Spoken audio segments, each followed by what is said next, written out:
Dante's Divine Comedy, Inferno, Canto 28. Whoever could, eaten with untrammeled words, tell of the blood and of the wounds and foal which now I saw, by many times narrating. Each tongue would for a certainty fall short by reason of our speech and memory, that have small room to comprehend so much. If were again assembled all the people which formerly upon the fateful land of Puglia were lamenting for their blood shed by the Romans in the lingering war that of the rings made so much illustrious spoils, as Livy has recorded, who errs not, with those who felt the agony of blows by making counterstand to Robert Guiscard, and all the rest, whose bones are gathered still at Ceperano, where a renegade was each Apulian, and at Tagliacozzo, where without arms the old Aloud conquered, and one his limb transpierced, and one lopped off, should show, it would be nothing to compare with the disgusting mode of the 9th Bolgia. A cask by losing centre-piece or cant was never shattered so, as I saw one rent from the chin to where one breaketh wind. Between his legs were hanging down his entrails, his heart was visible, and the dismal sack that maketh excrement of what is eaten. While I was all absorbed in seeing him, he looked at me, and opened with his hands his bosom, saying, See now how I rend me. How mutilated, see, is Mahomet.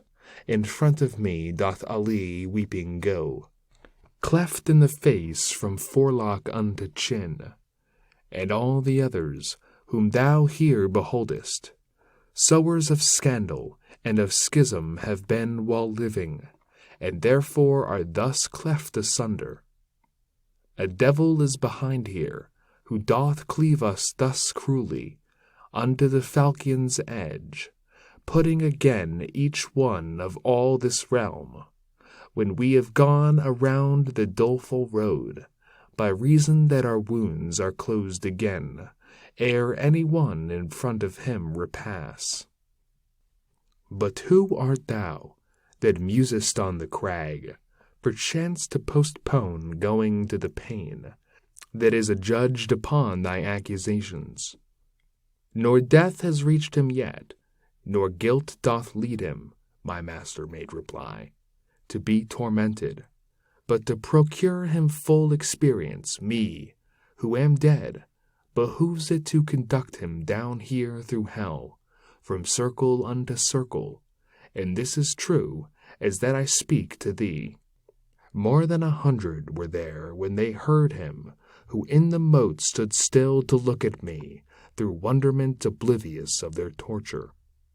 Now say to Fra Dorsino, then to arm him, thou, who perhaps wilt shortly see the sun, if soon he wish not here to follow me, so with provisions, that no stress of snow may give the victory to the Novarese, which otherwise to gain would not be easy.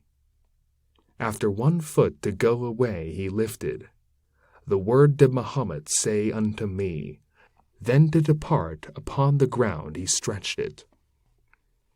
Another one, who had his throat pierced through, and nose cut off close underneath the brows, and who had left him but a single ear, staying to look and wonder with the others, before the others did his gullet open, which outwardly was red in every part, and said, O thou, whom guilt doth not condemn, and whom I once saw up in Latian land, unless too great similitude deceive me, call to remembrance Pier da Messina, if e'er thou shalt see again the lovely plain, that from Vercelli slopes to Marcabo, and make it known to the best two of Fano, to Messer Guido, and to Angiolello likewise, that if foreseeing here be not in vain, Cast over from their vessel shall they be, and drowned near unto the Cattolica,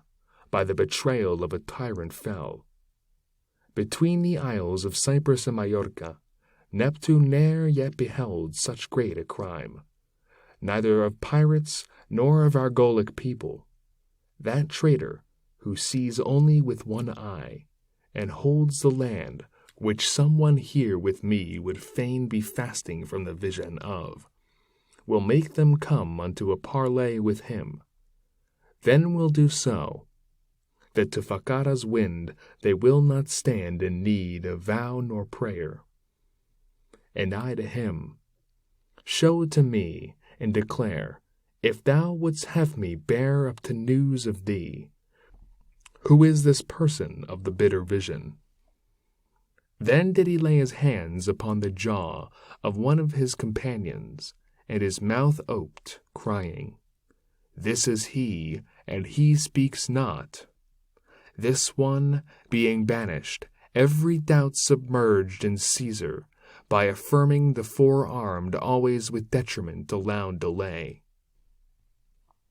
Oh, how bewildered unto me appeared, with tongue asunder and his windpipe slit, Curio, who in speaking was so bold, and one who both his hands dissevered had, the stumps uplifting through the murky air, so that the blood made horrible his face, cried out, Thou shalt remember Mosca also, who said, Alas, a thing done has an end, which was an ill siege for the Tuscan people. In death unto thy race, thereto I added, whence he, accumulating woe on woe, departed like a person sad and crazed.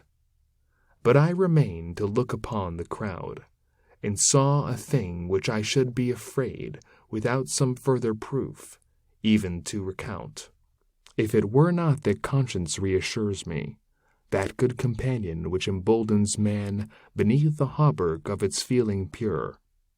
I truly saw, and still I seem to see it, a trunk without a head walk in like manner, as walked the others of a mournful herd, and by the hair it held the head dissevered, hung from the hand in fashion of a lantern, and that upon us gazed and said, O me! It of itself made to itself a lamp, and they were two in one, and one in two. How can that be? He knows whoso ordains it. When it was come close to the bridge's foot, it lifted high its arm with all the head, to bring more closely unto us its words, which were, Behold now the sore penalty, thou, who dost breathing go the dead beholding. Behold, if any be as great as this. And so that thou may carry news of me, know that Bertram the born am I, the same who gave to the young king the evil comfort. I made the father and the son rebellious, Achitophel not more with Absalom, and David did with his accursed goadings, because I parted persons so united. Parted do now I bear my brain, alas, from its beginning, which is in this trunk. Thus is observed in me the counterpoise,